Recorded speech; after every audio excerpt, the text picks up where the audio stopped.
The best way to write dialogue is to just analyze your characters and make sure that they have their own voice. And a great exercise is to not label who these characters are. Just put your dialogue in, delete who the people are that's saying it, and readers who don't know your characters would still be able to differentiate who's speaking. Their word choice, short sentences versus long sentences, the grammar, the rhythm in which they speak, everybody's different. You want the reader's eyes to flow over the dialogue instead of them stopping to try to figure out who is it that's talking, who is it that just said that. Let someone else read it aloud to you and you critique it. There's three components to really remember when you're constructing dialogue. Number one, the subtext. What they're saying, but what they mean can be very different based on what's going on in their personal life. As an example, let me read this excerpt to you from The Good Son in the year 1993, starring Macaulay Culkin.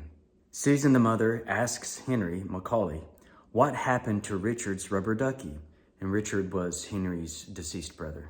Henry replies, it was mine before it was his. And that's all we need to hear. Henry killed Richard. It's pretty obvious now. But later, Susan, the mother, asks Henry just straight up, did you kill Richard?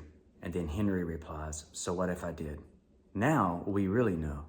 In Gilmore Girls, the very first episode of season 5, Dean comes home to his wife, Lindsay, in an unhappy marriage.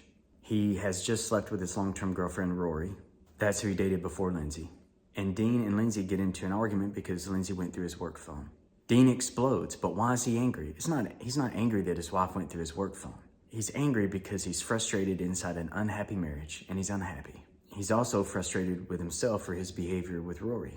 You see, it's not about work or the work phone or even Lindsay. It's about a whole lot of other things. So let's create an issue where someone's reacting to the issue, but it's not about the issue, it's about some other things. And I have some notes, so I'm going to read them to you if that's okay.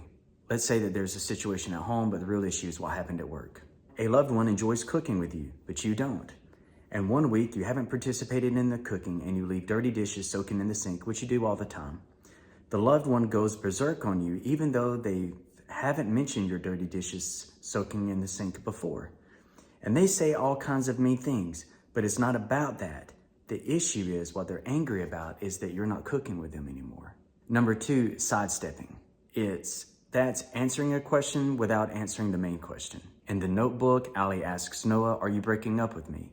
And Noah says, let's just wait until the end of the summer and see how things go. Well, that's all Allie needs to hear. She knows what the answer is going to be. Yeah, he's going to break up with her. And number 3, silence.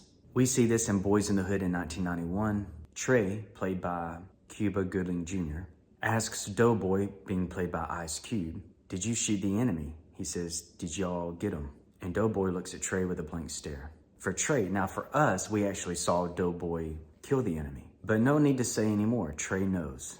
All it took was the look. The words your character uses will tell your audience a lot. You can show character arc in dialogue, the way they talk about things that they're concerned about, information they're willing to part with, what they don't say but we already know, what they want to keep a secret, what their concerns are, and what drives them in their day-to-day life. Think about where a person is from and their level of education. What kind of words would they use? What would be their tone? There's a great example of this in the movie Dances with Wolves, and it's also in the novel. The American soldiers talk slow and use simple words, but the officers are the ones using the sophisticated vocabulary. Most of the soldiers can't read, but all the officers can. Most of the soldiers are easily excited, but the officers play it cool. The officers have emotional maturity, but the soldiers are reckless and emotionally immature, and they're the ones that end up getting killed by the Lakota Indians. Don't write to be fancy. Don't write words to where your 12-year-old self would have had to pull out a dictionary. You're not impressing anybody. You're just being a pain in the rear end because now I got to stop and I got to go look up what that word means. And you're hurting yourself because you're slowing the reader down. I mean, if they keep having to put the book down, they might just get frustrated and stop reading it. Unless you're writing a period piece or historical fiction, use words that people use in common language, words that you just hear in everyday practice. If your 12-year-old self wouldn't know what it means, then don't use it. On-the-nose dialogue is something that you hear thrown around a lot, and what that means is, I'm going to say exactly what I mean when I want to say it. Well, as you know, that's not how people talk. We stutter, we repeat ourselves, all kinds of stuff. You've probably heard me stutter a few times in this class. Here's an exercise for you.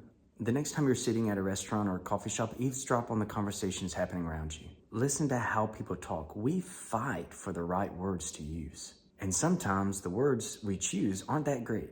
Words don't come out the way we mean them to. We drop off in the middle of the sentence. People talk over each other, they interrupt. A great example of avoiding on-the-nose dialogue, I would go watch You've Got Mail starring Tom Hanks and Meg Ryan. Go watch it and listen to how they speak to each other. It's really good. It's how people talk. Now, the successful show that got away with on-the-nose dialogue was Gilmore Girls.